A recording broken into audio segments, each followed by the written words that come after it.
आज मैं आपको बताऊं कि मुझे मौका मिला यहाँ हमारे प्रधानमंत्री के घर पे आने का और इनसे बातचीत करने का। तो मैं कोई पॉलिटिकल क्वेश्चंस नहीं लाया हूँ।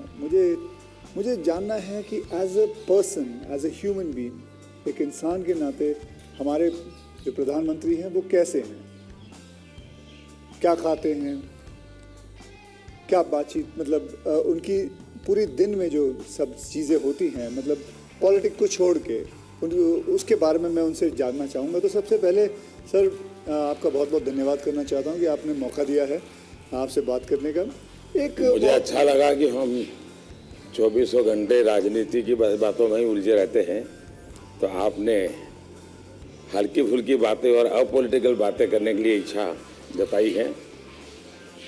मैं नहीं जानता हूँ दर्शकों को कितनी रुचि होगी, लेकिन जरूर मैं खुल कर के बातें बताना पसंद करूँगा। नहीं, बहुत लोग बहुत कुछ जानना चाहेंगे आपके बारे में, क्योंकि आपके पर्सनल मतलब जो लाइफ होती है, कि जैसे कि मैं आपको बताऊं, मेरा ड्राइवर है, उसकी बेटी, मैं उसको पूछ रहा था कि बेटे तो अगर नरेंद्र मोदी जी को, हमारे प्रधानमंत्री को कोई क्वेश्चन पूछना चाहेगी तो क्या पूछना चाहेगी?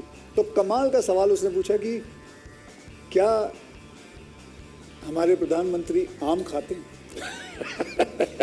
ये भी उसका क्वेश्चन है कि आम खाते हैं, और अगर खाते हैं तो क्या काट के खाते हैं या ऐसे गुठली के साथ खाते हैं?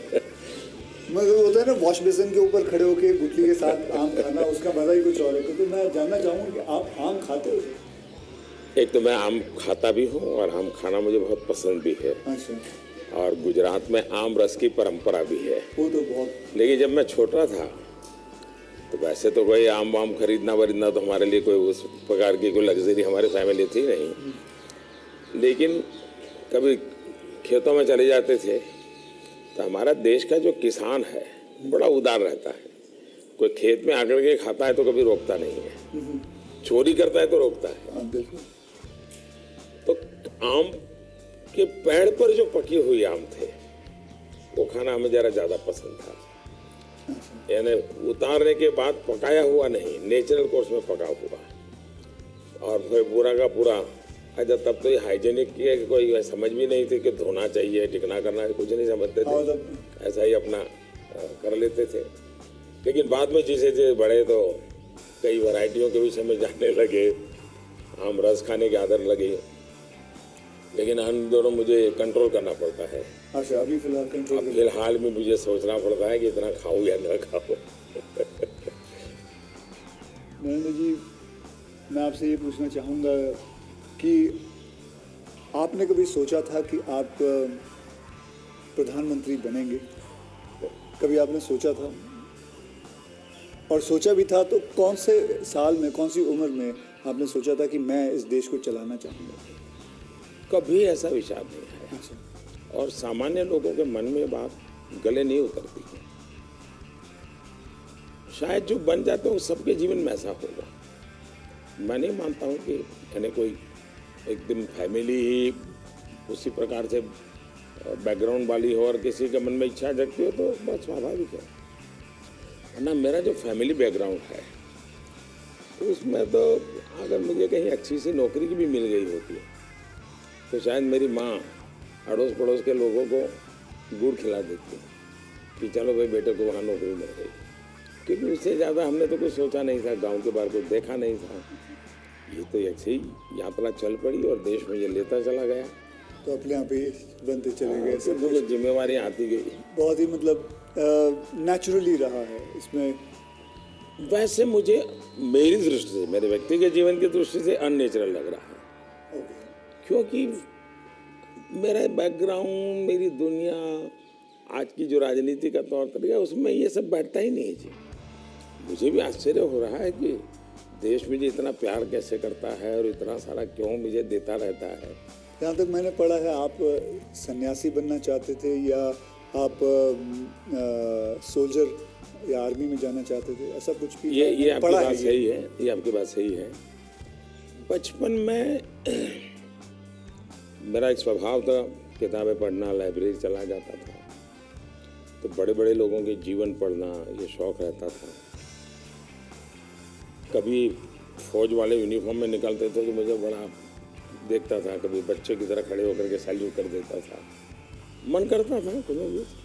इतने में 1962 का वॉर हो गया, तो हमारे यहाँ से दूर एक महसाना स्टेशन है मेरे गांव से, तो वहाँ स्टेशन पे सब लोग जो फौज के लोग ट्रेनों में जाते थे उनका बड़ा सत्कार करते थे, चाय वगैरह, तो मैं भी चला जाता था। तो जा कर के मैं भी वो, तो मुझे बड़ा मज़ा आता था। तो मन पे हो गया कि हाँ ये देश के लिए जीने मरने वाला रास्ता है, तो कभी उस दिशा में सोचता था। इतने में एक बार मैंने कहीं पढ़ा कि गुजरात में कोई सैनिक स्कूल है, उसमें आप दाखिल हो सकते हैं। तो हमने हमारे उस समय शायद 1 रुपया 2 रुपये से उसका सारा जानकारियाँ मंगवाते थे। अब हमें तो अंग्रेजी आती नहीं थी, तो हमारे मोहल्ले में एक स्कूल के प्रिंसिपल मिस्टर दास विहारी मणियार करके रहते थे, तो मैं उनके पास चला गया। मुझे कभी बड़े व्यक्ति से मिलने से कभी संकोच नहीं होता, ऐसे ही फिर चला गया मैं बाहर। ये बात सही है कि भीतर मन में था, तो मैं रामकृष्ण मिशन में चला गया। एक स्वामी आत्मस्थानंद जी हुआ करते थे, अभी उनका करीब 100 ईयर उम्र में अभी स्वर्गवास हुआ। तो मैं सीएम बना तो मेरे घर उनको जो बुलाया मैंने, प्रधानमंत्री बना तो उनके यहाँ चला जाता था। अभी कलकत्ते में अस्पताल में तो 2-3 बार हो आया था मैं। तो वो बड़ा बहुत मुझे प्यार करते थे, समझाते थे जिंदगी क्या है, टिकना क्या है। रामकृष्ण मिशन आश्रम में कुछ समय रखते थे मुझे। विवेकानंद जी जिस कमरे में रहते थे उसमें मुझे घंटों तक बैठने के लिए मौका देते थे। तो ये सारे नए नए अनुभव होने लगे। हिमालय की दुनिया में चल पड़ा, बहुत कुछ भटका, बहुत कुछ घुमा, दुनिया देखी, और ये सब 18-20 साल 22 साल की उम्र में ही करता रहा मैं। लेकिन कुछ कन्फ्यूज़न भी था, कुछ इरादे भी थे, कोई गाइडेंस भी नहीं मिल रहा था, लेकिन मन में सवाल खुद पैदा करता था, जवाब खुद ढूंढता रहता था। ऐसे भटकता यहाँ पहुँच गया। तो आपकी लाइफ को मैं अभी आपकी बात में सुन रहा हूँ, तो मुझे लगता है अगर आप प्रधानमंत्री नहीं होते तो जिस हिसाब से आप बता रहे हो तो सन्यासी ज़्यादा लगते थे, मतलब सन्यासी बन जाते थे अगर आप। वैसे मैं क्या बनता ये कहना अभी कठिन लग रहा है, क्योंकि जो सोचा नहीं वो बन गया। वो तो हमेशा होता है, मेरे साथ भी। मैं भी आपको अगर एक किस्सा सुनाऊंगा तो मेरे साथ भी ऐसा ही कुछ हुआ है। मैं क्या बनने वाला था, मैं एक मार्शल आर्ट का टीचर बनना चाहता था, कहाँ मैं फिल्मों में आ गया और फिल्मों में आते आते हीरो बन गया। मैं आपसे क्या, हमारे प्रधानमंत्री जी को मैं ये जानना चाहता हूँ, गुस्सा आता है? और मतलब क्योंकि देखिए सबको गुस्सा आता है, आई एम श्योर आपको भी गुस्सा आता है। अगर आता भी है तो उस गुस्से में आप क्या करते हो? वो गुस्सा निकालने के लिए किस पे निकालते हो और कैसे निकालते हो? मेरे लिए ये कभी कोई कहेगा कि मुझे गुस्सा नहीं आता है तो बहुत लोग को सरप्राइज होता है। आपको गुस्सा नहीं आता? मैं बताता हूँ। अच्छा। सरप्राइज होता है। इसलिए ये कहना कि राजी नाराजी गुस्सा ये मनुष्य के स्वभाव के हिस्से हैं। अच्छा। जिंदगी उसके बिना हो नहीं, हर प्रकार की चीज़ें हर के अंदर होती हैं। लेकिन जो मेरा 18-22 साल की ज़िंदगी का जो एक बड़ा तबका था, वहाँ जो मेरी ट्रेनिंग हुई उसमें ऐसी बातें थी जिन लोगों से सीखता था कि आपके जीवन में स्वभाव में ईश्वर ने सब दिया है। अब आपको तय करना है कि जो अच्छी चीज़ है उसको बल देते हुए कैसे बढ़ना। तो फिर ये चीज़ें हैं जो नेगेटिविटी लाती है वो रुकती है। मैं कह सकता हूँ कि मैं इतने लंबे समय तक मुख्यमंत्री रहा, इतने समय तक प्रधानमंत्री रहा, लेकिन चपरासी से लेकर के प्रिंसिपल सेक्रेटरी तक मुझे कभी गुस्सा व्यक्त करने का अवसर नहीं हुआ, कभी नहीं हुआ। लेकिन मैं आपको बताऊं, बाहर जो आपकी छवि है वो एक बहुत ही स्ट्रिक्ट एडमिनिस्ट्रेटर के नाम पे है। स्ट्रिक्ट अलग चीज़ है। हाँ। मैं स्ट्रिक्ट हूँ, डिसिप्लिन हूँ, लेकिन मैं किसी को नीचा दिखा करके अपमानित करके काम नहीं करता। मैं उसको प्रेरित करता हूँ। कभी कोई चीज़ है तो मैं खुद हेल्पिंग हैंड के रूप में खड़ा हो जाता हूँ। मान लीजिए कोई ड्राफ्ट लेकर के आया, तो एक तो तरीका होता है भाई क्या ले आया, दूसरा होता है वाह ऐसा करें ये अपन करें तो कैसा रहेगा, आपको क्या लगता है ये करें तो कैसा होगा। तो क्या होता है मेरी 10 मिनट पहले ही इन्वेस्ट हो जाती है, लेकिन वो मुझे समझ पाता है। तो अगली बार जब वो आता है तो मुझे मेरा समय ही नहीं जाता, वो मेरी कल्पना के अनुसार चीज़ लेकर के आ जाता है। तो एक प्रकार से मैं कोई लेके आता है तो उसमें से सीखता भी हूँ और सिखाता भी हूँ, और मैं अपनी टीम बनाता चल जाता हूँ। तो मेरे प्रेशर हैं, स्ट्रेस हैं, वो नीचे नीचे नीचे डिवाइड होते चले जाते हैं। तो मेरे पास कुछ बचता ही नहीं है। तो मतलब आपको इतना गुस्सा नहीं आता? मैं अंदर तो होता होगा, मैं व्यक्त तो करने से अपने आप को बहुत रोक लेते हो। होता क्या है जी, कभी मान लो एक मीटिंग में आपने गुस्सा कर दिया तो मीटिंग का एजेंडा वगैरह सब छूट जाता है। हर एक के मन पे वो 2-3 मिनट की समय रहता है, वही छाया रहता है, वो बहुत नुकसान करता है। तो मैं जैसे मुझे गुस्सा आता है तो मैं आपको बताऊं, गुस्सा एक निकालना बहुत अच्छी बात है। मैं छोटा हूँ और बड़ी बात, मैं आपसे बहुत छोटा हूँ, और मैं कहूँगा कि आप है ना गुस्से को जो है अंदर ना रखें, उसे निकालें। जैसे मैं निकालता हूँ, क्या करता हूँ, एक बॉक्सिंग बैग घर पे रखा हुआ है, जितना हो सकता है सुबह 4:30-5 बजे मार लेता हूँ और अपना गुस्सा निकाल लेता हूँ, और फिर थक हार के बस, या कभी समुद्र किनारे चला जाता हूँ और जोर से चीखता हूँ, कोई भी नहीं होता है। नहीं, इसके लिए एक अलग करेगा। अच्छा, मन की स्थिति के लिए। ओके। एक तो होता है चेहरे पर, बॉडी पे गुस्सा आना और शब्दों में व्यक्त होना। दूसरा होता है आपके इमोशंस को। मैं अपने अंदर एक चीज डेवलप की थी, ऐसी कोई घटना है जो मुझे पसंद नहीं आई है और मेरा मन करता है कि ऐसा क्यों हुआ। कभी होता था मेरे साथ ऐसा क्यों हुआ, कभी होता था मैंने ऐसा क्यों किया, मुझे ऐसा नहीं करना चाहिए। और कभी ईगो बीच में आता है तो मैं व्यक्त भी नहीं करता हूँ, भाई आई एम सॉरी, मेरे से ये गलती हो गई, मनुष्य है। तो मैं क्या करता था, अकेला कागज लेकर के बैठता था, उस सारी घटना का वर्णन लिखता था, कैसे हुआ, क्या हुआ, मैंने क्या किया, क्यों किया, खुद ही, और उसमें जस्टिफाई करने की कोशिश नहीं करता था। फिर उसको मैं फाड़ करके फेंक देता था, पढ़ता भी नहीं था दोबारा। फिर भी मेरा मन शांत नहीं होता था, पूरी कथा दोबारा लिखता था, 3 पेज, 4 पेज, 5 पेज, उसमें उस सारे घटनाक्रम को डाल के पूरे पेपर पे रख देता, फिर से एक बार जीवंत कर देता था। हाँ। इससे क्या होता था कि वो चीज़ें, मेरी जो इमोशंस हैं, उस कागज़ के अंदर आकर के फिर वो जल जाती थी। तो मैं एक प्रकार से फिर उस प्रक्रिया के दरमियान, जो पहले मुझे सच लगता था कि मैं सच हूँ, 2-3 बार लिखते के बाद मुझे लगता है नहीं ये गलत है, मैं सच नहीं था, मैं ही गलत था। अच्छा, ये मैं आइडेंटिफाई कर लेता हूँ उसमें से। तो मतलब ये आपका तरीका है? हाँ, ये आप लेकिन अब वो नहीं रहा, इतना समय नहीं है। अच्छा, यानी मैंने अपने आप को ट्रेन उस प्रकार से किया था। से इतना बड़ा आपका घर है, जैसे मैं अपने घर पे अपनी माँ के साथ रहता हूँ, आपका मन करता है सर आपकी माँ, आपके भाई, आपके सारे जितने भी रिश्तेदार हैं आपके साथ घर पे रहें? पहला है कि अगर मैं पीएम बनकर के घर से निकला होता तो स्वाभाविक रूप से मेरा मन रहता है कि भाई सब वही रहे। मैं एक जिंदगी की बहुत छोटी आयु में सब कुछ छोड़ चुका हूँ, बहुत छोटी आयु। मन नहीं करता माँ, बहुत छोटी आयु में छोड़ दिया। उसके कारण वो जिंदगी ऐसी थी जो टोटली डिटैच बन गई,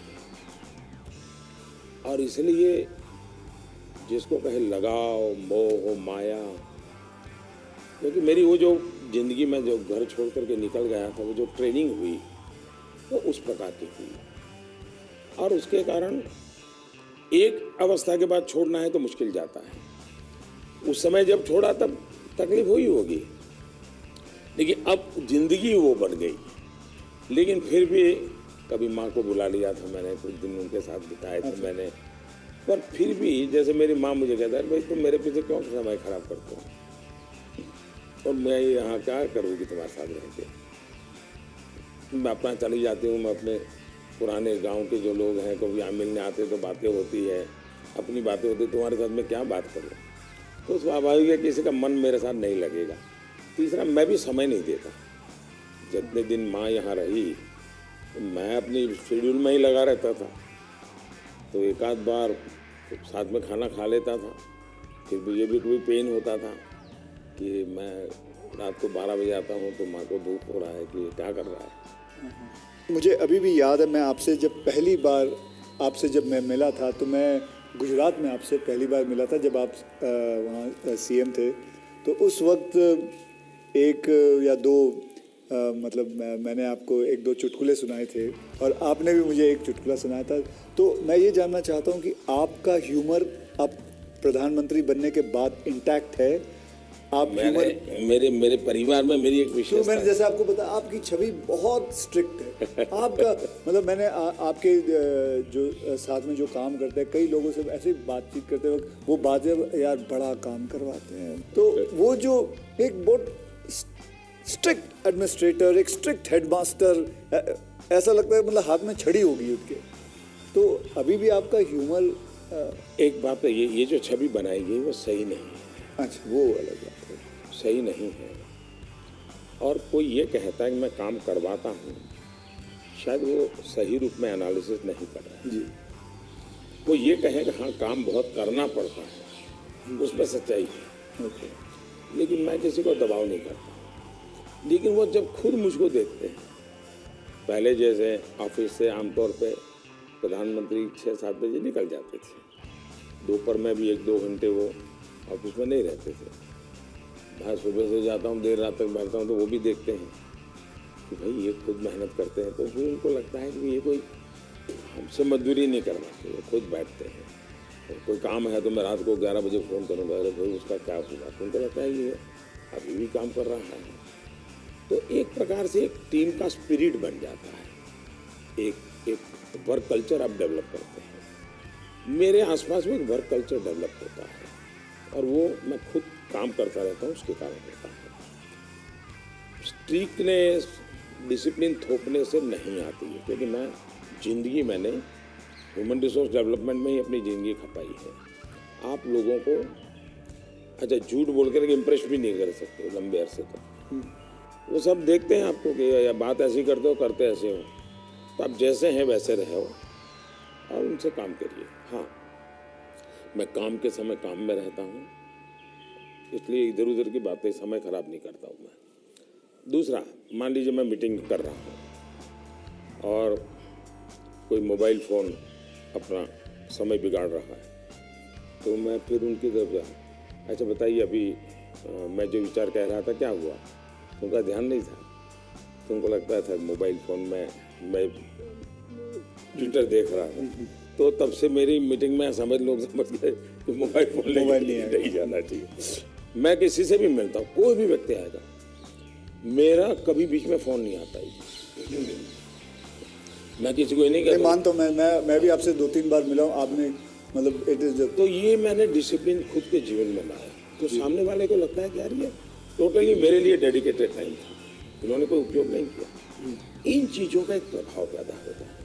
जहाँ तक ह्यूमर का सवाल है, मेरे परिवार में हमेशा एक कल्पना थी, कभी पिताजी राजी नाराजी हुए हो, कभी छोटी मोटी हो, तो हमेशा मैं पूरे माहौल को एक आधे मिनट में हल्का कर देता था। ये मेरा एक स्वभाव था। आज भी मुझे वो करने का मज़ा आता है, शब्दों से खेलना वगैरह। पर अब क्या हो गया है जी, हर चीज़ के अलग अर्थ निकाले जाते हैं, आधा अधूरा वाक्य उठा करके उछाल दिया जाता है। तो अब डर लगता है कि कहीं जा कर के, इरादा वो नहीं होता है, हंसी मजाक कहावत सब होना चाहिए, लेकिन अब दुरुपयोग हो जाता है तो डर लगता है। आज ये सोशल मीडिया की वजह से लोग कोई भी शब्द कुछ भी उल्टा सीधा करवाते हैं। सोशल मीडिया के बजाय टीआरपी वाले, परेशानी टीआरपी वाले करते हैं। तो आप जरा अपना ह्यूमर को बचा के रखते हो, लेकिन अपने दोस्तों के साथ आपके जो दोस्त हाँ, वो तो आज भी चलता है जी। मेरी कैबिनेट मीटिंग का विवेक होता है, तो मेरे जो जूनियर अफसर हैं, वैसे वो बेचारे संकोच करते हैं, क्योंकि उनके लिए पीएम जो एक ऑरा बना हुआ है दुनिया में, वो तो बड़ा अलग है। मैंने वो ऑरा रखा नहीं है, मैं दोस्ताना करता हूँ, तो मैं उनको चुटकुले सुनाता रहता हूँ कभी कभी। तो ऑपोजिशन पार्टी में आपके कोई दोस्त हैं? बहुत दोस्त हैं, बहुत अच्छे दोस्त। आप अभी भी उनके साथ कभी चाय पीना? बहुत अच्छे दोस्त हैं हम लोग, साल में 1-2 बार साथ खाना भी खाते हैं। अच्छा। हाँ, अब मैं खैर वो फॉर्मल होता है, क्योंकि हम तो कैमरा में देखते हैं, हम तो मीडिया के सामने, मीडिया जो दिखाती है हम तो वही देखते हैं, हमको तो पता ही नहीं होता। एक बहुत पहले की बात है, तब तो मैं मुख्यमंत्री भी नहीं था, लेकिन किसी काम से मैं शायद पार्लियामेंट गया था और गुलाम नबी आज़ाद और मैं बड़े दोस्ताना अंदाज में गप्पे मार रहे थे। फिर हम बाहर निकलते तो मीडिया वालों ने पूछा, अरे यार आप लोग इतने पक्के दोस्त मार रहे हो, तुम तो बोले RSS वाले हो, एक गुलाम नबी से तुम्हारी दोस्ती कैसे? तो फिर गुलाम नबी ने अच्छा जवाब दिया। हम दोनों खड़े थे, बोला देखो भाई, बाहर जो आप लोग सोचते हो ऐसा नहीं है, शायद एक फैमिली के रूप में हम लोग जितने जुड़े हुए हैं सभी दल के लोग, वो शायद बाहर कल्पना नहीं कर सकते। आपको हैरानी होगी, और वैसे मैं ये बोलूँगा तो चुनाव में मेरा नुकसान भी हो सकता है लेकिन ये ममता दीदी साल में आज भी मुझे 1-2 कुर्ते खुद सिलेक्ट करने जाती है और मेरे लिए 1-2 कुर्ते भेजती है। अच्छा, that is something very big to know about. Sir अच्छा, वो मिठाई भी बांग्लादेश के प्रधानमंत्री हैं शेख हसीना जी, तो मेरा दौरा हुआ तो ऐसे ही बंगाली मिठाइयों की चर्चा चली, तो आज भी वो साल में 3-4 बार कोई बंगाली नई मिठाई होगी तो स्पेशली ढाका से मुझे भेज देती। अच्छा, हाँ, स्पेशली बड़ा आग्रह करके। तो ममता दीदी को पता चला तो वो भी साल में 1-2 बार मेरे लिए कुछ न कुछ बंगाली मिठाई जरूर भेज देती है। मोदी जी, मैं आपसे एक बात जानना चाहूँगा। मैंने ये सुना है, जब मैं पिछली बारी आई थिंक पिछले साल मैंने ये सुना था कि जब आप गुजरात के CM से आप निकल के आप प्राइम मिनिस्टर जब बने थे, तो आपकी जो जमा पूंजी थी आपके बैंक में करीबन 21 लाख रुपए थे, और वो 21 लाख आपने अपने स्टाफ की बच्चियों के नाम पे FD या उनको बांट दिए थे। तो आज मैं जानना चाहूँगा, आप नहीं भी जवाब दे सकते हैं, आज आपका बैंक बैलेंस कितना है? एक तो ये आधी अधूरी बात है। अच्छा। आधी अधूरी इसलिए है कि जब मैं गुजरात से CM के रूप में निकला, वैसे मेरा कोई बैंक अकाउंट नहीं था। CM बनने के बाद MLA बना तो मेरा तनख्वाह आना शुरू हो गया। आपकी बैंक अकाउंट नहीं? उसके पहले नहीं था। अच्छा, हाँ, एक बचपन में निकाला था, तो वो भी एक बड़ी लंबी कथा है। मेरी स्कूल में, वहाँ मेरे गांव में एक देना बैंक का ब्रांच खुला, तो स्कूल के अंदर वो देना बैंक के लोग आए थे। उन्होंने सब बच्चों को एक गुल्लड़ देते, कुल्लड़ बोलते, गुल्लक दिया, और बच्चों को कहा इसमें आपको पैसे डालना है और हर महीने बैंक में जमा कराना, आपके नाम से पैसा जमा होगा। तो हमने भी बैंक अकाउंट उसमें खुलवा दिया। अब हमारे गुल्लक में तो कुछ आया ही नहीं। अच्छा, आने वाला कुछ था ही नहीं, तो क्या आएगा? तो हम तो कभी पैसा जमा नहीं कराया। अब गाँव छोड़ के चले गए हैं, बैंक में हमारा अकाउंट बना रहा है, तो उनको हर साल वो कैरी फॉरवर्ड करना पड़ता था, लिखापट्टी करनी पड़ती थी। वो मुझे ढूंढते रहते थे कि इसका बैंक अकाउंट बंद करना है, इसको बुलाए कहाँ से। तो शायद 30-32 साल तक वो बना रहा, और उनको कहीं पता चला बाद में कि मैं अब पॉलिटिक्स में हूँ, तो बैंक वाले मेरे पास आए, बोले साहब जरा सिग्नेचर कर दीजिए, आपका एक बचपन का बैंक अकाउंट पड़ा हुआ है, हमको बंद करना है। अच्छा, तो मेरी बैंक अकाउंट से दुनिया ये रही। लेकिन जब मैं CM बना, MLA बना, तो फिर जो वेतन मिलता है वो आना शुरू हो गया, तब बैंक अकाउंट खुल गया। मैंने तो कभी वो देखा नहीं है, मेरा स्टाफ देखता था। जब मैं निकला वहाँ से, तो मैंने हमारे अफसरों को बुलाया। मैंने कहा भाई ये मेरा तो है नहीं, मैं ले जाके क्या करूँगा, मुझे तो कोई उपयोग है नहीं, मैं ये दे देना चाहता हूँ। तो उन्होंने कहा कि भाई ऐसा मत कीजिए। मैंने कहा भाई मैं करूँगा क्या इसलिए जाकर। तो खैर अफसर लोग मेरी इज्जत करते थे, तो ज़्यादा बहस नहीं की, चले गए। शाम को एक सीनियर अफसर को लेकर के आए मिलने के लिए। फिर उन सब ने तीन लोग थे, ये समझाया, बोले देखो मोदी जी, ठीक है आपको ज़रूरत नहीं पड़े, लेकिन आपके ऊपर इतने कोर्ट केसेस चल रहे हैं गुजरात में, वकील भी इतने महंगे होंगे, आपको कभी न कभी पैसों की ज़रूरत पड़ेगी। अब पद पर तो कब रहोगे, कितना रहोगे आप, और बाद में बोले कोई नहीं देगा आपको। तो हमारी प्रार्थना है कि तो ऐसा मत कीजिए। तो मैंने कहा क्या करूँ? बोले ठीक है, आपकी इच्छा है तो कुछ हिस्सा दीजिए। तो उसमें से मैंने फिर 21 लाख रुपया दिया। अच्छा, उसमें से? हाँ, मेरे अपने जेब से दे दिया। और मैंने कहा कि ये जो हमारा सेक्रेटरीट है उसमें जो ड्राइवर है, प्यून है, उनकी खास करके बच्चियाँ, उनको ये शिक्षा दीक्षा के लिए खर्च करना है। अभी वो फाउंडेशन शायद बनाया हुआ है गुजरात सरकार ने, और उसमें से वो मदद कर भी रहे हैं। फिर वहाँ मुझे एक सरकार की तरफ से एमएलए को एक प्लॉट मिलता है, पैसों से मिलता है लेकिन कम पैसे। वो प्लॉट मिला तो मैंने पार्टी को कहा भाई ये ले लो आप, मैं आपको दे रहा चाहता हूँ, मुझे कुछ चाहिए नहीं। तो मेरी वो प्रक्रिया चल रही थी। फिर पता चला कि वो मामला तो कहीं सुप्रीम कोर्ट में लटका पड़ा है, शायद वो जमीन किसी को दे नहीं सकते, इस प्रकार का कुछ है। मुझे पूरा याद मालूम नहीं क्योंकि मैं इस चीज़ों में रुचि नहीं लेता, लेकिन जब भी वो क्लियर हो जाएगा तो मैंने वो भी पार्टी को देना तय किया हुआ है। आप सच में गुजराती है ना? क्योंकि गुजराती जो होते हैं वो पैसों के लिए बहुत सही रहते हैं। मतलब मैं नहीं मानता कि मतलब आपने अपना प्लॉट दे दिया, अपने पैसे दे दिए, तो आप, क्योंकि मैं आपको अगर आप इजाज़त दे तो मैं एक छोटा चुटकुला सुनाना चाहता हूँ। जी जी जी। एक गुजराती आदमी था, बुजुर्ग आदमी था, वो मर रहा था। तो वो कहता है, मेरी गुजराती ज़रा इतनी ठीक नहीं है, लेकिन वो कहता है कि मारो दीकरो क्यों छे, मतलब मेरा बेटा, तो बेटा अगर डैडी हूँ यहाँ छू, मारी डीकरी क्या छे, डैडी हूँ यहाँ छू, मेरी बीवी कहाँ है, मैं भी यहाँ हूँ, आप तीनों यहाँ हैं तो दुकान पे कौन है?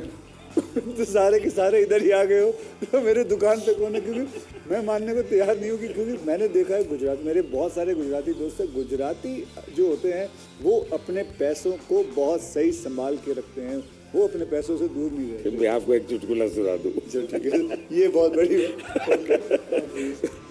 हमारे यहाँ चुटकुला चलता है कि एक बार प्लेटफॉर्म पर ट्रेन आई, रेलवे ट्रेन में। हाँ। तो ऊपर ही बर्थ पे कोई पैसेंजर सोया हुआ था।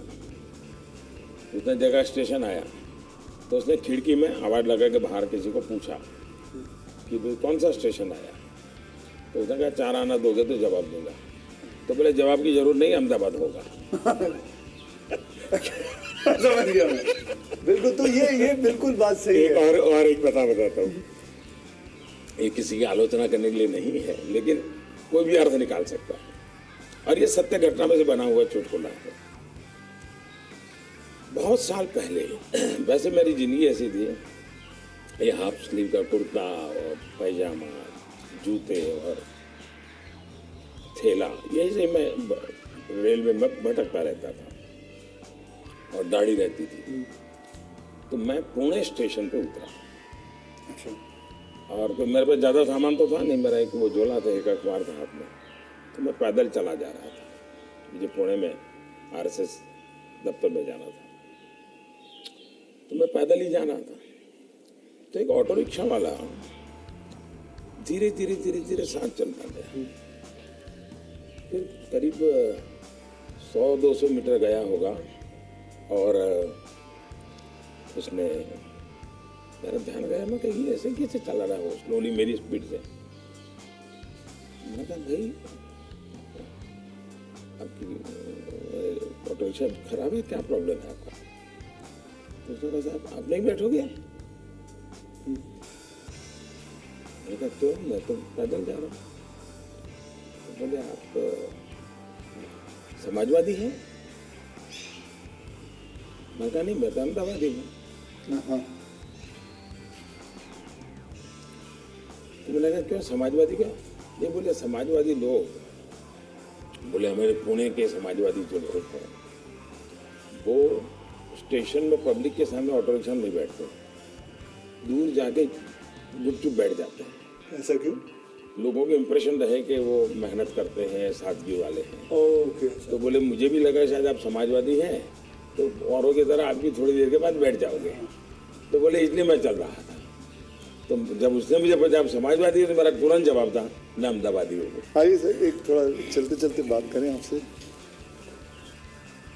सर, आपसे मैं पूछना चाहता हूँ कि अगर आपको कभी एक अलादीन का चिराग मिल गया और जिन कहे कि आपके 3 विशेष हैं, तो वो आपके 3 विशेष क्या होंगे? देखिए, अलाउद्दीन चिराग मुझे मिल जाए और सचमुच में उसके पास ताकत होगी जी। तो मैं उसे कहूँगा कि तुम जितने भी ये समाजशास्त्री हैं या जो एजुकेशनलिस्ट हो, उनके दिमाग में भर दो कि भावी पीढ़ी को ये अलाउद्दीन चिराग वाली कथा सुनाना बंद करें कि ऐसा कोई अलाउद्दीन होता है और वो इच्छाएं पूरी करता है। मैंने कहा उसको मेहनत करना सिखाओ। मैं कभी एक्सपेक्ट नहीं कर रहा था आप ये जवाब दोगे। मुझे लगा आप कोई 3 विशेष आप सोचोगे कि क्या है 3 विशेष, लेकिन ये एक बहुत ही सही तरीका है। आलसपना जो होता है वो यही चीज़ों से आता है। यार आई विश मुझे ये मिल जाए, बैठे बैठे मिल जाए। तो ये जो आपने जो किया हुआ है, ये जो कहा हुआ है, बिल्कुल सही कहा हुआ है।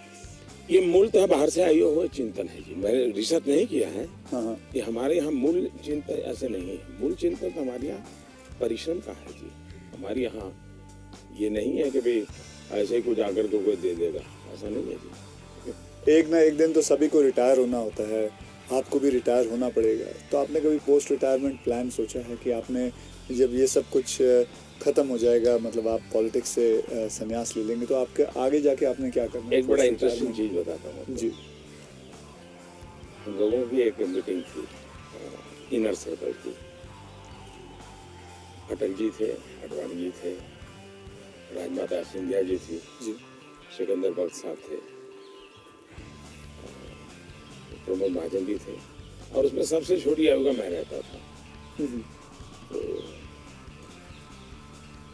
बातें चली, उसमें से ऐसे ही अभी मीटिंग शुरू होना बाकी था, ऐसे गप्पे चल पड़े कि भाई रिटायरमेंट के बाद क्या करेंगे।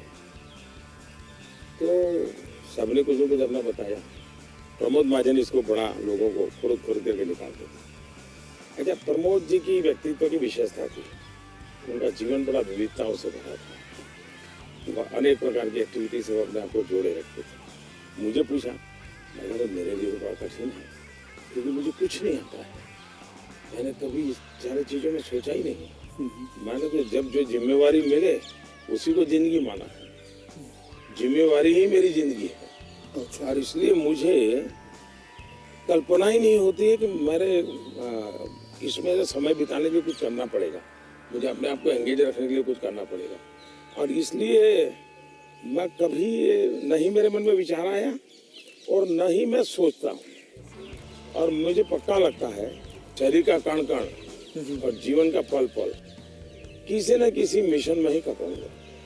ये आपने सोचा हुआ? ये शायद सोचना नहीं है जी, मेरे पास इसके सिवाय कुछ मुझे पर कौशल ही नहीं है। मैं जिस हिसाब से आप बताते हो, तो मुझे लगता है आप जिंदगी में, मतलब जब सीएम से यहाँ जब पीएम बने थे, तो मैं ये जानना चाहूँगा कि सबसे वैल्यूएबल चीज़ आप क्या लेके आए थे यहाँ इस घर के अंदर सबसे वैल्यूएबल चीज़ आपकी क्या रही थी?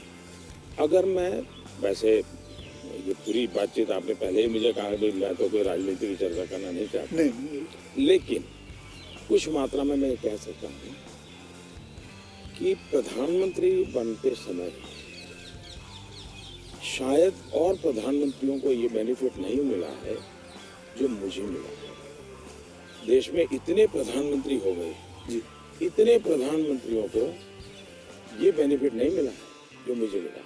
वो ये है कि मैं लंबे अरसे तक मुख्यमंत्री रह के आया और मैं गुजरात का लॉन्गेस्ट सर्विंग चीफ मिनिस्टर था। चीफ मिनिस्टर होने के नाते आपको बारीकियों से जुड़ना पड़ता है, बारीकियों से काम करना पड़ता है। आपको इश्यू आपके सामने सीधे आते हैं, सॉल्यूशन आपको सीधा करना पड़ता है। ये तजुर्बा शायद मेरे पहले के किसी प्रधानमंत्री को इतना सौभाग्य नहीं मिला। देवगौड़ा साहब मुख्यमंत्री रहे थे लेकिन बहुत अल्पकाल के लिए। मैं बहुत लंबा रहा हूँ। मैं समझता हूँ कि इसने मुझे देश की सेवा करने के लिए बहुत बड़ी संबल दिया, बहुत बड़ी ताकत दी है। ये मैं अपना एक मान सकता हूँ कि वहाँ से मैं लेकर के आया, ये जो देश के काम आ रहा है। आप जैसे मैं जानता हूँ, जैसे मैं आपके एक स्टाफ मेंबर से भी बात कर रहा था, आप 3 या 4 3.5 घंटे ही सोते हैं। मतलब 7 घंटे तो सोना एक अमूमन एक शरीर को चाहिए। आप 3.5 घंटे ही सोते हो। ये बात आपकी सही है। मेरे जो जितने मेरे साथी हैं, मेरे जानने वाले लोग हैं, या हमारे जो अब सरकार में आया हूँ तो डॉक्टर भी रहते हैं, उन सबका मेरे से एक ही आग्रह रहता है कि मेरी नींद में बढ़ाऊं। राष्ट्रपति ओबामा जब मुझे मिले तो वो भी सबसे पहले मेरे से इसी के में उलझ गए। बोले मोदी जी क्यों ऐसा करते हैं? हम दोनों अच्छे दोस्त हैं जी, तू तारी करके बुलाते हैं एक दूसरे को, तो तू ऐसा क्यों करता है? मुझे आज पता नहीं है, ये तेरा नशा है काम का, तुम करते रहोगे लेकिन तुम अपना नुकसान कर रहे हो। और वो जब भी मिलते हैं तो तुम मेरी बात मानते हो नहीं मानते हो, नींद बढ़ाई कि नहीं बढ़ाई। अब पता नहीं मेरा एक बॉडी साइकिल ऐसा हो गया है। मतलब आपको नींद आती ही नहीं है 3.5-4 घंटे के बाद? नहीं, नींद जो है मेरी इतने कम समय में पूरी हो जाती है। स्ट्रेस की वजह से तो आप उठ नहीं जाते हो कि अब मुझे काम नहीं, मैं इतना नॉर्मली देखा है आपने कि कोई भी व्यक्ति उठता है तो हाथ पैर इधर उधर करता है, आंखें ऐसे ऐसे करता है। मेरा कुछ नहीं, आंख खुलती है, फ्रिक्शन ऑफ सेकंड मेरा पैर जमीन पे उठता है, मैं उठ जाता हूँ। उठता मैंने बिस्तर पे उठता वैसा नहीं, बिस्तर से भी बाहर होता है। अब ये हो सकता है वो मेरी जो 18-22 साल के कालखंड में जिस जिंदगी को मैं जी रहा था जी, उसमें से शायद ये डेवलप हुआ। अब वो मेरे शरीर का वो हिस्सा बन गया है। अच्छा। लेकिन मैं जैसा आपने कहा रिटायर्ड होने के बाद क्या करोगे, तो पहला काम मैं नींद कैसे बढ़ाऊं इस पर सोचूंगा। कहाँ बैठेंगे? आ जाओ। आज आपके सारे कागज पड़े हैं। कोई बात नहीं, आ जाओ। तो आपको कभी, मैं ये जानना चाहूँगा, वैसे कई लोग जानना चाहेंगे कि नरेंद्र मोदी जी को जब जुकाम लगता है तो वो क्या लेते हैं? आप हैरान होंगे, मैं बहुत ही, फिर वही कहूँगा, मैं ऐसी कठिन जिंदगी जी करके आया हूँ। तो डॉक्टर क्या होता है, ये महंगी दवाइयाँ क्या होती हैं, सोफिस्टिकेटेड क्या होता है, वो सब। आप आयुर्वेदिक पे बहुत विश्वास करते हैं? मैं बताता हूँ आयुर्वेद के बजाय कैसी जिंदगी है। अब आप जब पहाड़ चढ़ते हैं तो पैर तो दर्द करते ही हैं, कितनी आदि हो लेकिन ऊंचाइयों पर जाते हैं तो अब जो अकेला इंसान है वो क्या करेगा? मालिक वाले को तो कुछ नहीं करा सकता, तो होते नहीं है, फिजियोथेरेपी नहीं करा सकता, मसाज नहीं करवा सकता। अब मैं क्या करता था जी, मेरे कंधे पे हमेशा एक ये जो असम का गमछा होता है ना, ये गमछा मेरे पास रहता था ऐसा, कि मैं जैसे उसको ऐसे पैर पे बांध देता था पूरा, और बीच में एक छोटी लकड़ी तोड़ करके पैर से लगा देता था, फिर इसको मैं कर्व करता था। अच्छा। तो प्रेशर आता था, ऐसा पूरे बॉडी को मैं अपना मसाज खुद ऐसा तरीका रखता था मैं। तो ऐसी चीज़ें मैं इवॉल्व करता था अपने लिए। मैं बहुत साल पहले कैलाश यात्रा पे गया था पैदल, टोटल यात्रा करीब 1000 किलोमीटर का था, पैदल गया। कुछ और भी लोग थे, बड़े धनी लोग भी वहाँ कभी कभी यात्रा में आते थे, और बहुत बड़े बड़े महंगे वो चमड़ी बचाने के लिए सब लेकर के आए हुए थे। मेरे पास तो देखा, मेरे पास कैस्टर ऑयल था, और वो भी रॉ, सीधा वो घानी से निकाला हुआ, तो उसकी स्मेल भी बहुत खराब होती है, तो मैं उसी को लगाता था। अब ये लोग 5वें 6ठे दिन मुंह नहीं धो सकते थे, उनकी चमड़ी जल करके चीर करके लटक गई थी, तो वो बड़े परेशान रहते थे। और मुझे कुछ नहीं होता, बोला मैं तेज तनाव था, तो मुझे पूछने लगे कि आप क्या करते हो? बोला कुछ नहीं भाई, कैस्टर ऑयल लगाता हूँ मैं। तो रात को हम जब पहाड़ चढ़ करके रात्रि मुकाम होता था, मेरे पास आ जाते थे, हर कोई एक एक बूंद कैस्ट्रोल में से ले जाता है। जुकाम होता है देखो मैं गर्म पानी पूरा समय पीता हूँ। गर्म पानी, गर्म पानी उसमें कुछ शहद या कुछ नहीं, सिंपल गर्म पानी। दूसरा हो सके तो फास्टिंग करता हूँ। अच्छा, फास्टिंग यानी एकदम से सिवाय पानी कुछ नहीं, एक दो दिन 24 घंटे 48 घंटे ज़्यादा नहीं करना पड़ता। तीसरा ये सरसों का तेल होता है, उसको थोड़ा गर्म करके रात को 2-3 बूंद डाल देता हूँ। जलन बहुत होती है लेकिन ये मेरा 1-2 दिन में क्लियर कर देता है। तो ऐसे ही जीने की आदत है। मैं कुछ चीज़ें करता हूँ, वो मैं पूछना चाहूँगा आपसे। मैंने चीज़ फॉलो की है जिसको कहते हैं कि 7-12-5 × 40, यानी 7 बजे मैं ब्रेकफास्ट कर लेता हूँ, 12 बजे मैं अपना लंच खा लेता हूँ और 5 बजे डिनर खा लेता हूँ। और × 40 यानी कि जब भी एक गस्सा खाता हूँ उसे 40 बार चबाना है। तो ये मैंने अपने शास्त्रों में पढ़ा है, कई लोगों से बात की है, तो आप इससे सहमत हैं? बिल्कुल सहमत हूँ और ये बिल्कुल सही रास्ता आपने चुना हुआ है। हमारे देश में मूल आदत यही है। हाँ, ये वेस्टर्न जो वर्ल्ड आया उसने फिर धीरे धीरे इसमें ये बदलाव किया कि लोग, वरना हमारा किसान आज भी गांव में सूर्यास्त के पहले मैंने लेता सूर्यास्त के पहले खाना खा लेता है। और दिन में भी आपने देखा होगा किसान सुबह एक प्रकार से वो किसको आप नाश्ता कहते हैं लेकिन एक्चुअली उसका वो लंच जैसा ही होता है। वो काफ़ी मात्रा में बड़े बड़े रोटी और सब्जी या चटनी कुछ लेकर के खेत चला जाता। दिन में थोड़ा सा लेकर के उसकी पत्नी सर पे कुछ रख करके जाती है, वो पूरा भोजन नहीं होता, थोड़ा होता है। ये आज भी हमारे देश में परंपरा है। ये आपका एक फैशन स्टेटमेंट बहुत बढ़िया है, मतलब दाढ़ी वाड़ी एकदम सही किया हुआ। और मतलब कभी कभी मैं देखता हूँ आप हाफ स्लीव कुर्ता पहनते हैं, ज़्यादा करके हाफ स्लीव कुर्ता पहनते हैं। तो ये जो फैशन, ये जो है, ये जो आपकी जो शेविंग और ये सब, क्या ये मतलब फैशन जो है ये आपने खुद ने किया है या आपने किसी को? आपने बहुत अच्छा सवाल पूछा। जैसे मैं बस ठीक हूँ, गुस्सा करता हूँ, ये जो एक छवि बनाई गई है, जैसे दूसरी छवि मेरे इन कपड़ों की दुनिया को लेकर के बनाई गई है। दरअसल क्या है, मैं छोटी बैग में मेरी जिंदगी थी और मैं ट्रैवलिंग करता रहता। जी, आपने बताया झोले में। और तो मैं देखता था कि एक तो मैं कपड़े खुद धोता था। सीएम बना तब तक मैं कपड़े खुद धोया। कभी मैंने कपड़े, तो फिर मैंने कैसे सोचा कि लंबी बाहें रखता हूँ तो मुझे इतना ज़्यादा धोना पड़ता है। दूसरा मेरे बैग में वो जगह ज़्यादा लेता है, तो मैंने खुद नहीं काट दिया था। अच्छा, वो जगह ज़्यादा लेता है इसलिए आपने इसको मैंने काट दिया था। ओके। हाँ, वो बात वो फैशन पर गई थी। ये बात सही है कि मैं ढंग से रहना, ये मेरी प्रकृति थी। शायद एक कारण ये भी था कि गरीबी के कारण कभी कभी इन्फीरियरिटी फील होती थी लोगों के बीच में।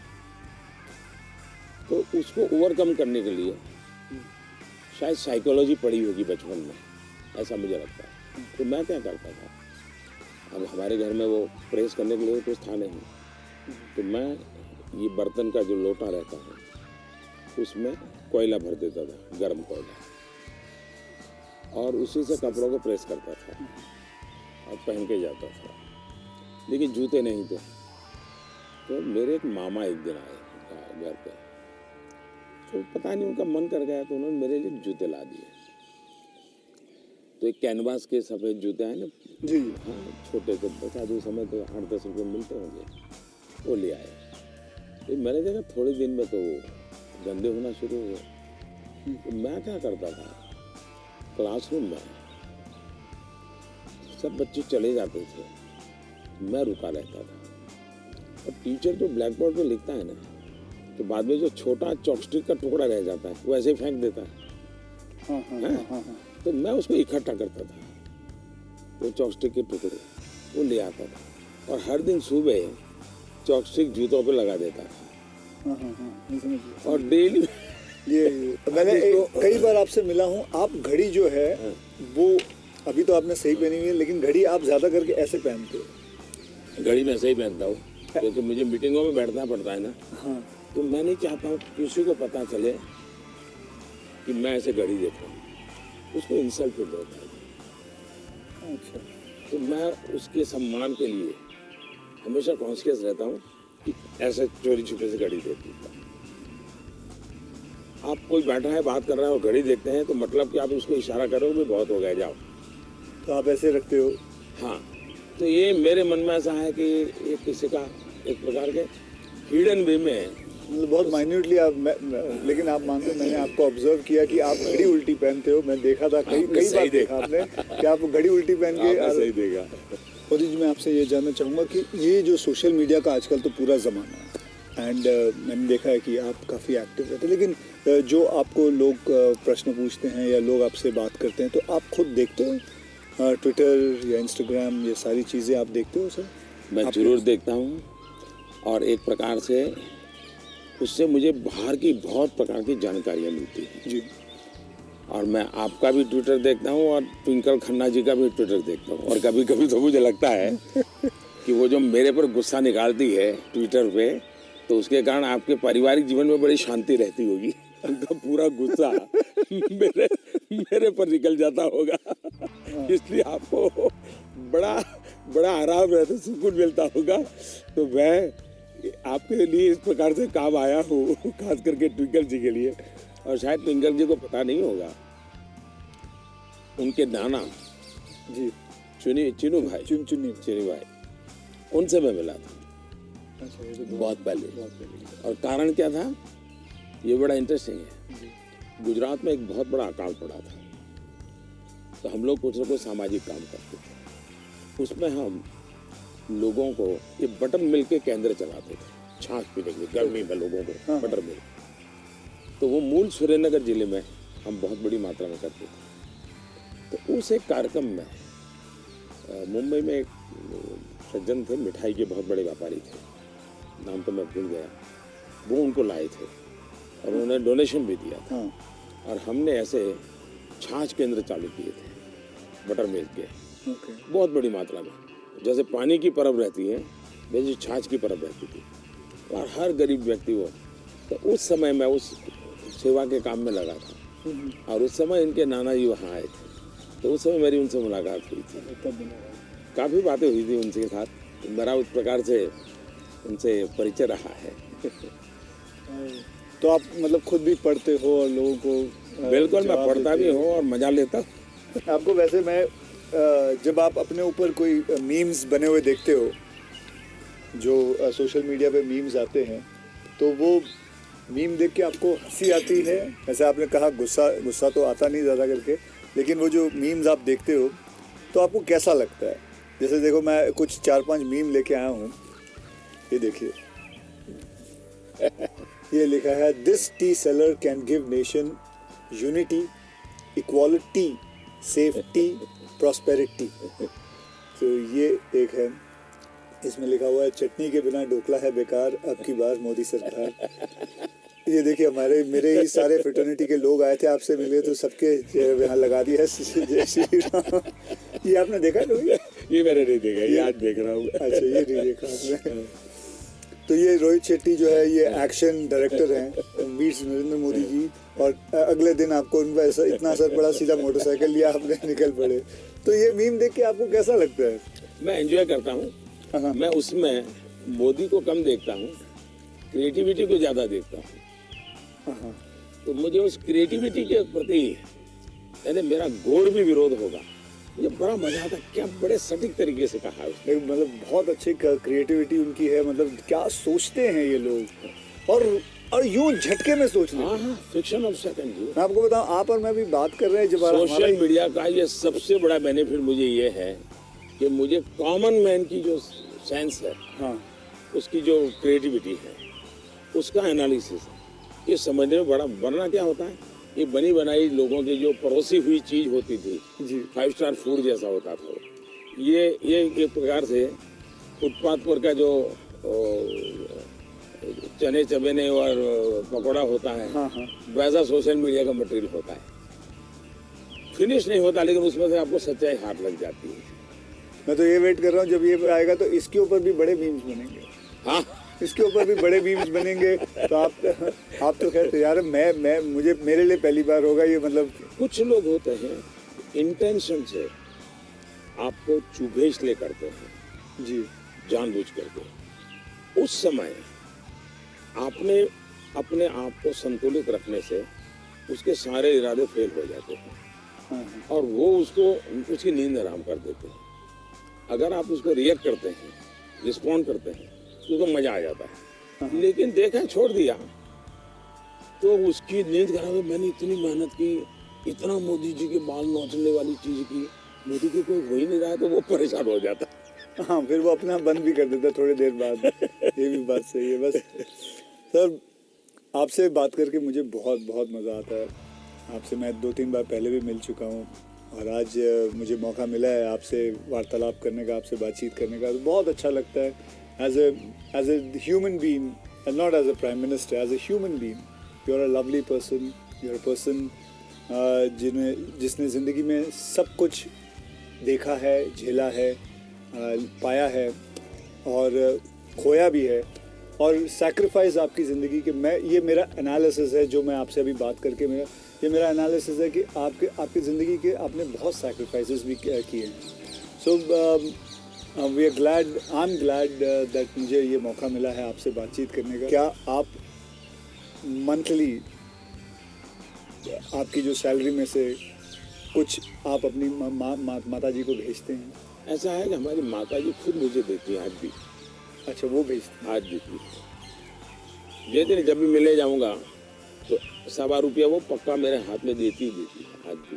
अच्छा, और वो हमसे कभी अपेक्षा नहीं करती, कभी अपेक्षा नहीं करती, उनको जरूरत भी नहीं है। दूसरा, शायद मैं एक ऐसा मुख्यमंत्री भी रहा और एक ऐसा प्रधानमंत्री रहा हूँ, मेरे परिवार का कोई खर्चा सरकार को नहीं है, वरना बाकियों का परिवार का मेडिकल हेल्प मिलता है सब, मेरे परिवार कुछ लेता नहीं, कुछ नहीं देता। मैंने भी, हाँ, ये बात है, बिल्कुल बिल्कुल। तो ये एक प्रकार से, लेकिन इसका मतलब ये नहीं कि कोई माँ के प्रति लगाव नहीं है, ऐसा नहीं है, लेकिन जीवन ही ऐसा बन गया है कि मैंने अपने परिवार, पूरा देश को अपना परिवार बना लिया है, इसी में लगा रहता हूँ, यही काम करता रहता हूँ। मोदी जी, मैं ये जानना चाहूँगा कि आपको मतलब बचपन में ऐसा कौन सा खेल था जो आप खेलते थे? मैं बचपन में संघ की शाखाओं में जाता था। अच्छा, संघ की शाखाओं में बड़े अच्छे वैज्ञानिक खेल होते हैं। अच्छा, बड़े वैज्ञानिक, जिसमें टीम स्पिरिट आए, जिसमें जैसे एक खेल होता है, जो सब सर्कल में बैठते हैं, फिर जो हमारा लीडर होता है वो पूछता है आपकी राइट साइड पे जो बैठा है उसकी एक क्वालिटी बताओ। ओके। अब है तो खेल, लेकिन आपको उसके कारण कॉन्शियसनेस आता है कि हाँ भाई दूसरे के गुणों को देखना चाहिए। अब खेलते खेलते ही डेवलपमेंट होता है इंसान का, और इसलिए मुझे बचपन में संघ की शाखाओं में खेलों के द्वारा टीम स्पिरिट क्या होती है, रिस्पॉन्सिबिलिटी शेयर करना क्या होता है, ये खेल है संघ में, बहुत बढ़िया खेल है। वो परंपरागत खेल है, कोई संघ वालों ने ढूंढे ऐसा मैं नहीं कह रहा, ये बहुत बहुत काम आते हैं। दूसरा, मैं योगा से ज़्यादा जुड़ गया, फिजिकल एक्टिविटी ग्रुप में कहे तो, लेकिन मैं इंडिविजुअल खेल के बजाय ग्रुप वाले खेल को हमेशा पसंद करता रहा, क्योंकि वो एक प्रकार से आपके व्यक्तित्व को अलग से डेवलप करते हैं। जो इंडिविजुअल खेल होता है वो आपको एक अलग प्रकार का डेवलपमेंट करता है, वो गलत करता है ऐसा मैं नहीं कह रहा, एक अलग प्रकार का। टीम के अंदर खेलने से अलग प्रकार का होता है, आपको एडजस्ट करना पड़ता है, आपको साथ चलना पड़ता है, आपको किसी की लीडरशिप करनी होती है, आपको सबॉर्डिनेट को संभालना होता है। तो जिंदगी जीने के लिए ग्रुप वाले गेम्स खेलने चाहिए। इंडिविजुअल कितना ही हम बड़े चल जाए, लेकिन ग्रुप वाले खेल जरूर खेलना चाहिए, ये मेरा मतलब है। जी, आपने कभी गुल्ली डंडा खेला? बिल्कुल खेलता था गुल्ली गाँव डंडा में, खेलते? हाँ, हमारे यहाँ गांव में खेलते थे, फिर कच्चे खेलते थे। हाँ, लेकिन ज़्यादातर मैं तैरने के लिए चला जाता था, मुझे पानी पसंद था। अच्छा। तो तैरने के लिए चला जाता था। दो कारण से, एक तो मेरे परिवार के सारे कपड़े मैं धोता था, परिवार के सभी सदस्यों के। अच्छा। तो तालाब में ही पानी था, तो हम तालाब में चले जाते थे, तो उसके कारण स्वाभाविक मेरा स्विमिंग सीख गया। तो मैं बहुत घंटों तक स्विमिंग कर लेता था। तो मेरे शरीर के जो अगर मूलभूत कहें कि डेवलपमेंट, बॉडी डेवलपमेंट जिसको कहें, वो शायद स्विमिंग से हुआ है। वो गांव वाला स्विमिंग जो जी जी, समझ गया। अपने गांव में तालाबों में, नहर हो गई, तालाब हो गया वहाँ की। उसी में। मुझे अभी याद है जब आपका, मैंने एक यूनाइटेड नेशन में एक पहली जो स्पीच देखी थी आपकी, आई थिंक 2014 में दी थी। मैं प्रधानमंत्री बना और सितंबर में गया था, सितंबर में गए थे। तो आपने जब आपने इतने सारे स्पीचेस दिए हैं हिंदुस्तान में, तो वो आपका पहला स्पीच था जो वर्ल्ड वाइड, पूरी दुनिया। तो वर यू नर्वस? क्या मेरे प्रधानमंत्री नरेंद्र मोदी जी नर्वस थे उस पर? मेरा प्रॉब्लम ओवर कॉन्फिडेंस था। अच्छा, उल्टा था। और हुआ क्या कि मैंने मन में सोचा था कि ये मेरा फ्रेमवर्क रहेगा बोलने का। जब जहाज में यहाँ से जा रहा था, हमारे अफसरों ने मुझे ब्रीफिंग भी किया था।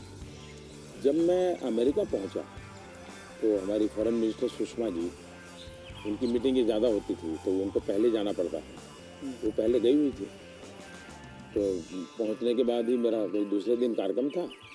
तो मेरा नेचर है, मैं होटल से उतरता हूं तो पहले मीटिंग भी कर लेता हूं। तो ब्रीफिंग के लिए सब बैठे थे। तो सुषमा जी ने पूछा कि आपका भाषण वगैरह, मैंने कर लेंगे क्या। तो वो अड़ गई। उन्होंने बड़ा आग्रह नहीं कि बोले साहब ऐसा नहीं कर सकता। अच्छा, अफसर लोग बोल नहीं पाते थे मुझसे, किसी ने मुझे कहा भी नहीं था। यहाँ एक्सटेम्पो भाषण नहीं करना चाहिए, लिखित स्पीच होना चाहिए। तो मैं किसी को लिखने के लिए कहा है, ना मैंने लिखा है, तो हर जगह वैसे ही करता हूँ। खैर काफ़ी दिन हमारी आधा घंटा तक बहस होती रही, लेकिन उन्होंने बिल्कुल पकड़ कर नहीं था, इसमें आपके नहीं चलेगी, आपको मानना पड़ेगा। क्या करेंगे? मैंने कहा मैं अपना बता देता हूँ मुझे क्या बोलना है। तो मैंने वहीं पर उस दिन मैंने कहा इसके आधार पर आप बना दीजिए।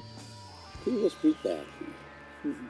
अब मुझे स्पीच प्रॉब्लम नहीं था, पढ़ना ही प्रॉब्लम था। मतलब पढ़ना यानी कि पढ़ कर के बोलना, वो मैंने कभी आपको देखा मुझे नहीं। बहुत दिक्कत होती है जी, बहुत दिक्कत होती है। मेरा थॉट प्रोसेस इतना तेज चलता है। तो मेरा वो पहला भाषण जो है, हाँ।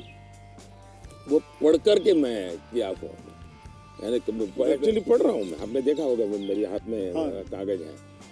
तो ये अच्छा, सबसे पहले मुझे नेपाल प्रधानमंत्री बनने के बाद तो वहाँ भी मैं एक्सटेम्पो बोल दिया था, और वो भाषण आज भी मशहूर है जी, आज भी मशहूर है भाषण। नेपाल में पहला भाषण। तो एक्सटेम्पो वाला भाषण आपका हमेशा, मैंने कभी वैसे देखा नहीं। तो मेरे लिए फिर वो ये इस प्रकार की जो मीटिंगें होती हैं, उसमें ये बहुत आवश्यक हो गया। बाद में मुझे भी ध्यान में आया कि भाई ये देश का मसला होता है, कोई इधर उधर शब्द न चला जाए। तो फिर क्या, मुझे उस डिसिप्लिन को फॉलो करना चाहिए। लेकिन मेरे पहले भाषण का मेरा अनुभव ये है। फिल्में देखते हैं? अभी नहीं देख पाता हूँ। लास्ट फिल्म कौन सी? लेकिन मेरे गांव में एक थिएटर था जी, और मेरा एक दोस्त था दशरथ करके, उसके पिताजी थिएटर के बाहर सिंह चना बेचते थे। अच्छा। और हम गांव वाले उनको लक्ष्मण भाई थिएटर वाला बोलते थे। वो बेचते थे तो चना से, तो उनसे हमारा परिचय था। तो हम वहाँ जाके बैठते थे, और अगर थिएटर में दर्शक कम है और जगह बची है, तो फिर वो थिएटर के बाहर ही बैठते थे। तो मालिक को कह देते कि जरा इन बच्चों को बिठा दो। तो फिर वो मुफ्त में हमको थिएटर में जाने का मौका मिल जाता था। वो लक्ष्मण भाई जो सिंह चना बेचते थे उनके कारण। तो मैं और हमारा वो दोस्त है दशरथ, तो हम दोनों जाके बैठ के मूवी देखते थे। तो बचपन में मूवी देखने का यही एक हमारा तरीका था। बाद में तो ज़िंदगी ऐसी बन गई तो मौका नहीं मिलता। लेकिन शायद एक अमिताभ बच्चन जी आए थे जब मैं सीएम था। तो उनका बड़ा आग्रह था एक पा फिल्म शायद। जी बिल्कुल। तो देखने के लिए उनके साथ में चला गया था। एक बार अनुपम जी खेर आए थे, उन्होंने टेररिज्म को लेकर के एक फिल्म बनाई थी, सीएम था, टेररिज्म को लेकर के एक फिल्म बनाई थी, वेडनेसडे शायद, हाँ वेडनेसडे, हाँ, तो वो मैं उनके साथ देखने चला गया था। तो ऐसा कुछ हुआ है, लेकिन वो भी ज़्यादा, लेकिन अब पीएम बन के बिल्कुल नहीं, तो आपके वक्त भी नहीं मिलता, बिल्कुल नहीं कर पाया। अब आपने बिल्कुल जरा नहीं कर पाया। कि मैंने एक फिल्म बनाई थी, आपको मैंने हल्का सा कुछ बताया भी था पहले कि टॉयलेट एक प्रेम कथा पे फिल्म बनाई थी, और मैं खुद देख नहीं पाया, लेकिन मैंने लोगों को बहुत कहा कि देखो भाई सामाजिक जीवन पर कैसे फिल्में चल सकती है और बन सकती हैं। हाँ, वो कमर्शियल हिसाब से मैंने पूरे बनाए थे, बल्कि गाने वाने वगैरह, ये माँ पिता सब कुछ उसमें रखा हुआ था, और नहीं, मैसेजिंग, सोशल मैसेजिंग था, वो अच्छा था। हाँ, तो लेकिन खैर वो तो मैंने रियल लाइफ में किया था, लेकिन आपने रियल लाइफ में करीबन 9 करोड़ से भी ज़्यादा टॉयलेट्स बनाए हैं। तो ये तो मतलब ऐसा कैसा हो गया, जैसे कि आपने जैसे ही आप प्राइम मिनिस्टर बने तो सबसे पहले आपने स्वच्छता के ऊपर बात की, टॉयलेट्स के ऊपर बात की, तो आपको वो डर नहीं लगा कि आप पहली बार मतलब आप प्राइम मिनिस्टर बन रहे हैं और सबसे पहला मतलब फर्स्ट फ्यू मुद्दा इसी पे रखा हुआ है, स्वच्छता पे रखा हुआ है? स्वच्छता आपके लिए बहुत मायने रखती है। मैं मेरे जीवन में मैंने गांधी जी वगैरह जो पढ़ा है, और कुल मिला के मैं देखता हूँ कि हमारे देश में बीमारी, गरीबी, इन सबकी चीज़ों के साथ हेल्थ बड़ा सबसे बड़ा विषय है। लेकिन प्रिवेंटिव हेल्थ के लिए 2 चीज़ें मैं देखता हूँ, एक स्वच्छता और एक फिटनेस। आप अपने शरीर को फिट रखिए, बनाइए, तो बाकी आर्थिक रूप से बोझ बनता नहीं है ज़िंदगी, उस प्रकार से जिए।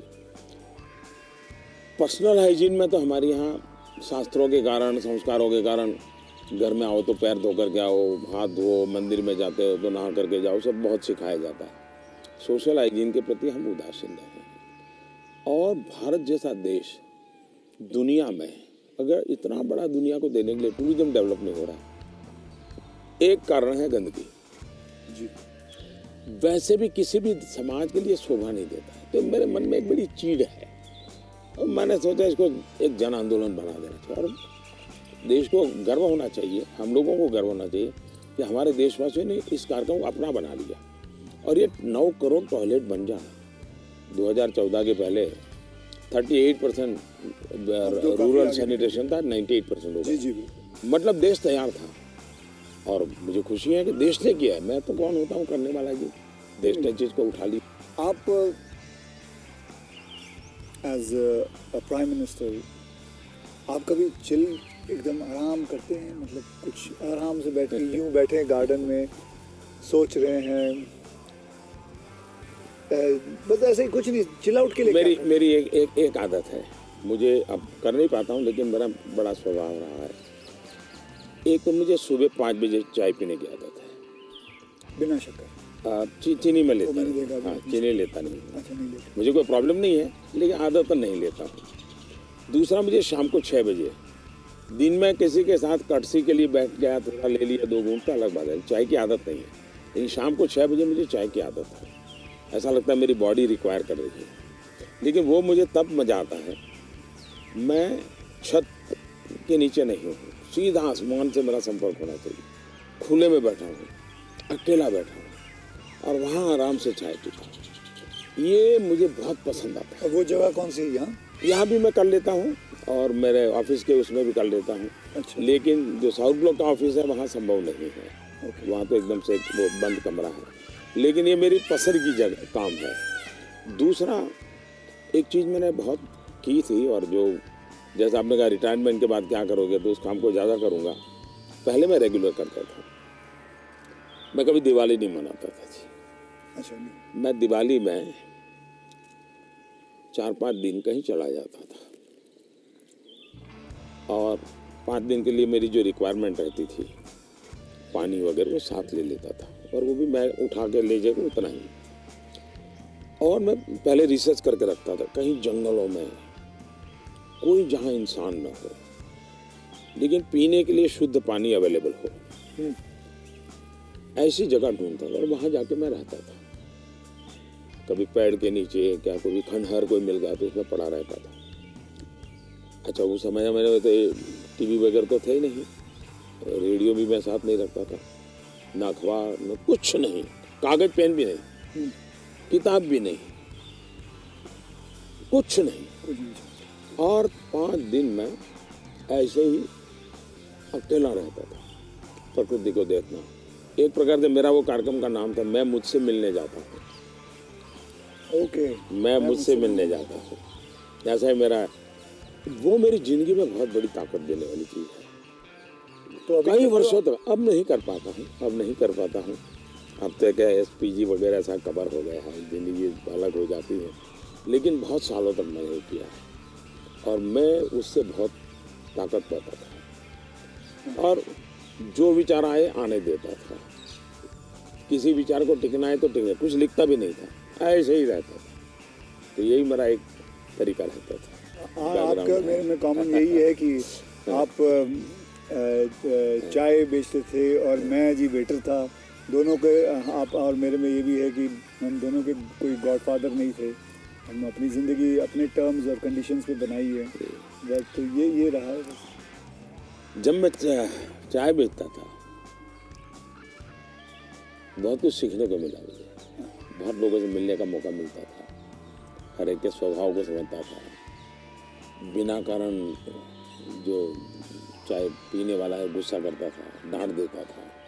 तो इन चीज़ों को सीखने में बहुत काम आया।